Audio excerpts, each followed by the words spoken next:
An inspection from the Ministry of Long-Term Care outlines a number of issues at Shalom Village Nursing Home, including 2 incidents of alleged sexual abuse to residents from a personal support worker.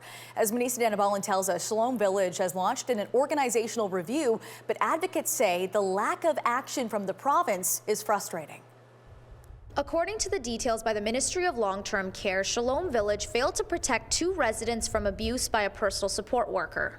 The inspection was conducted earlier this year between January 4th and February 1st, and according to the report, it was sparked by a complaint. Dated February 28th, the review says the first incident, a registered practical nurse witnessed the PSW inappropriately apply an intervention to a resident. It wasn't reported to management until 4 days later, and there was no documentation of it. The PSW returned to work and another abuse incident allegedly occurred. A different resident reported that the PSW was inappropriate with them. The fact that because the first incident of sexual abuse wasn't reported, that directly led to the second incident with a different resident is so egregious. I can't find the words. Shalom Village didn't respond to our request for an interview. They issued a letter on Wednesday saying they're deeply troubled, they're investigating, and have already taken action. The PSW was immediately removed from the home at the time in 2021. They also said that the nursing staff promptly notified police of the allegation. The report outlines other issues as well. There was reportedly no evidence a police check was conducted for the PSW involved in the alleged abuse,